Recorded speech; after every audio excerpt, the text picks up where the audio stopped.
समय निकालकर, क्योंकि वो समाजवादी पार्टी के स्टार प्रचारक है। हैदर ताऊ जी, आज गोलू पार्टी पहुंचे। हाँ पहुँचाओ। देखिए, हम लोगों को तो सब धर्म में चाहिए, हमें वोट चाहिए, हमें समाज से नफरत दूर करनी है, हमें संविधान बचाना है, लोकतंत्र बचाना है, तो देश के हर नागरिक का उसमें सहयोग होना जरूरी है। तो इसलिए सबके पास जाएंगे। और एक धर्म का आज रोजा इफ्तारी का जब मैं यहाँ पहुँचा तो उस समय इनका ये प्रोग्राम था, तो मैं इसमें भी शरीक हो गया। अच्छी बात है। तो साहू जी, जब आप तमाम क्षेत्रों में जा रहे हैं, क्या लग रहा है कि 2024 में एनडीए गठबंधन आएगा या इंडिया गठबंधन? इंडिया है ना, एनडीए तो गया। अगर आप एक अंधभक्ति में रहेंगे तो आप कुछ भी कह सकते हैं। 400 पार का जो नारा दिया जा रहा है वो खोखला है। 400 पार कहाँ से लाएंगे? या तो आप पत्रकारिता नहीं करते, जो नारा दिया जा रहा है वो खोखला है क्या? इसी को मैं बता रहा हूँ। या तो देश के लोग पत्रकारिता नहीं करते जो पत्रकार हैं, या छाटुकारिता करते हैं। भाई, जब 400 सीट जीतने के लिए कितनी बार लड़ोगे वो बताओ। कोई एक प्रदेश ऐसा है? अरे आप जाके देखो, महाराष्ट्र में बीजेपी के पास कैंडिडेट नहीं है चुनाव लड़ने के लिए। फिल्म लाइन वालों से बात कर रहे हैं, माधुरी दीक्षित से संपर्क किया गया और अमिताभ के लड़के से संपर्क किया गया, जैकी श्रॉफ से संपर्क किया गया, सलमान खान से संपर्क किया गया है। सबने मना कर दिया कि हम चुनाव नहीं लड़ेंगे। तो और क्या है ये? मतलब बीजेपी के पास अपने कैंडिडेट नहीं है। सेलिब्रिटी तो राजनीति पहले से आते रहे, सभी पार्टियों में आते रहे। राजनीति का काम राजनीति वाले करते हैं, सेलिब्रिटी क्यों? तुम तो कहते हैं दुनिया की हमारी प्रत्याशी की। अखिलेश जी ने भी मेरठ में 4 बार प्रत्याशी चयन किया। ये हमारी रणनीति थी भाई। ये भी एक रणनीति का हिस्सा है कि बीजेपी को कैसे कंफ्यूज करेंगे हम लोग। अभी तक बीजेपी हमें कंफ्यूज करती थी, अब हमने बीजेपी को कंफ्यूज किया। राहुल जी, पश्चिम उत्तर प्रदेश की राजनीति में एक राकेश टिकैत के बयान से भूचाल आया हुआ है। राकेश टिकैत जी ने साफ कहा है कि जो अगर 400 पार की बात ये लोग करते हैं तो चुनाव कराने क्या जरूरत? हाँ, फिर क्या जरूरत है चुनाव कराने की? इसमें जो है डिक्टेटरशिप लागू कर दो। अरे जब तुम्हें पता है कि तुम 400 से ज्यादा सीट जीत रहे हो तो देश का पैसा क्यों बर्बाद कर रहे हो? डिक्टेटरशिप लागू कर दो, कह दो कि देश में अब कोई संविधान बचा नहीं है, लोकतंत्र बचा नहीं है, हमारी सरकार है, हम रहेंगे। करके दिखाओ।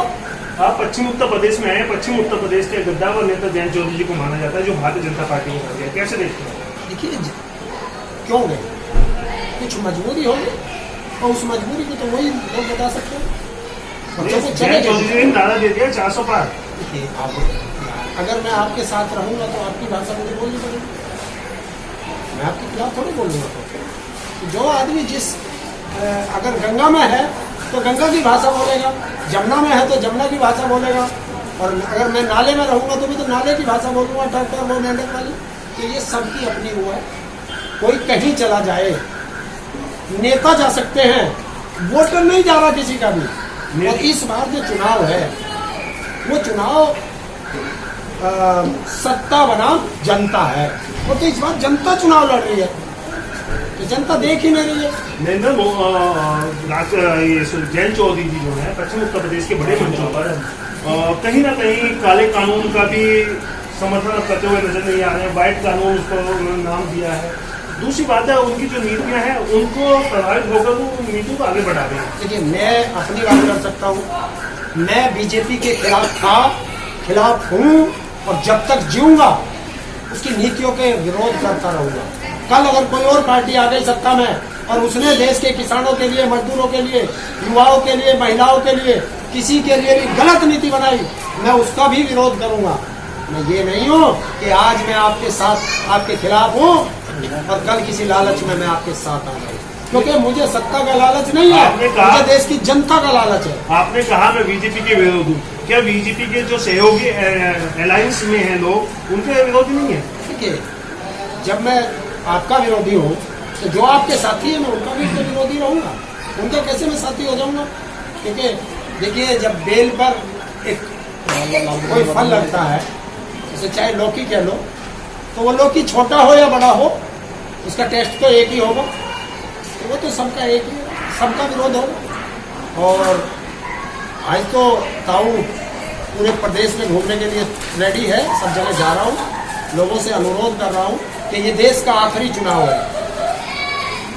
और इस आखिरी चुनाव में हमें लोकतंत्र और संविधान बचाना है। राजनीतिक पार्टियां हम कभी भी खड़ी कर सकते हैं, लेकिन अगर देश का संविधान चला गया तो वो दोबारा नहीं लाया जा सकता। मोदी जी ने साफ कहा है स्थिर और अस्थिर के बीच में चुनाव है। एक तरफ स्थिर सरकार है और दूसरी तरफ अस्थिर गठबंधन है, जिसका यही नहीं पता क्या होगा। अच्छा एक चीज बताओ, आप पत्रकारिता कर रहे हो, अरे 10 साल का काम बताओ।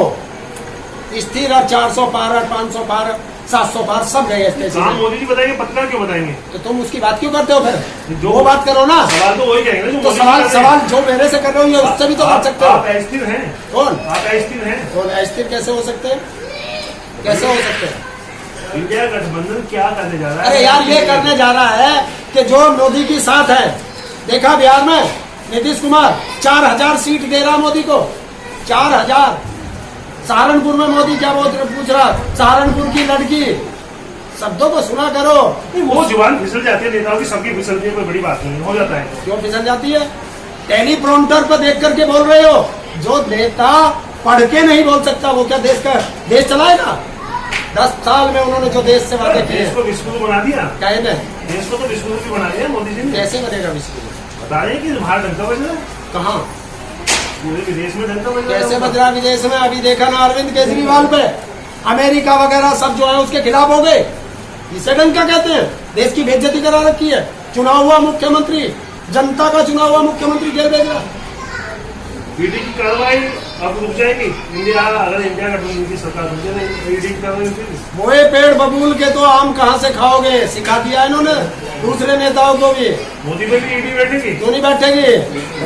इलेक्टोरल बॉन्ड का हिसाब कौन देगा? पीएम केयर फंड का हिसाब कौन देगा? देश के पीएसयू बेच दिए उसका हिसाब कौन देगा? ये मोदी तो देगा।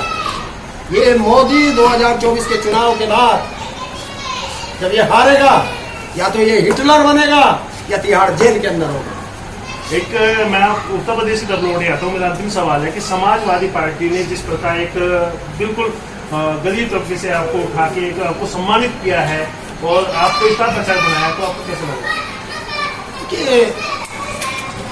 ये तो आप भी सोच सकते हैं, मेरे जैसा व्यक्ति जिसका हिंदुस्तान में घर नहीं, और मैं अपने समाज के लिए, समाज मतलब हिंदुस्तान की हर जनता मेरा समाज है। वो चाहे किसान हो, चाहे मजदूर हो, चाहे युवा हो, चाहे महिला हो, चाहे कर्मचारी हो, चाहे बेरोजगार हो, चाहे छोटा व्यापारी हो, वो मेरा समाज है और मैं उनके लिए लड़ता हूँ। और ये खासियत मुझे जो देश की जनता ने दी है, देश की जनता मुझे प्यार करती है। वरना मैं कहाँ ऐसी जगह आ रहा था, कौन मुझे पूछ रहा था? लेकिन ये मेरी मेहनत, भारतीय किसान यूनियन का सहयोग और देश की जनता का प्यार, और उसके ऊपर अखिलेश जी का प्यार, वो मुझे यहाँ तक लेके आया। और मैं उनका सबका धन्यवाद करता हूँ, देश की जनता का धन्यवाद करता हूँ।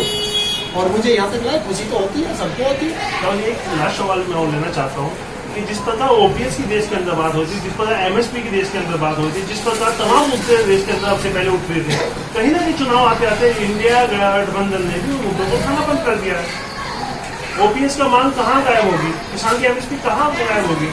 किसान की एमएसपी की गारंटी का कानून इंडिया के घोषणा पत्र में है। सबसे बड़ा, सबसे पहले कि अगर इंडिया की सरकार जिस दिन बनेगी उस दिन देश को एमएसपी की गारंटी का कानून मिलेगा। इन सब की जांच होगी। और ये जो कहते हैं ना, ये देश का सबसे बड़ा घोटालेबाज नरेंद्र मोदी, इसकी जांच सबसे पहले होगी। अंतिम बता दी इंडिया गठबंधन में कितनी सीटें आ रही है इस बार?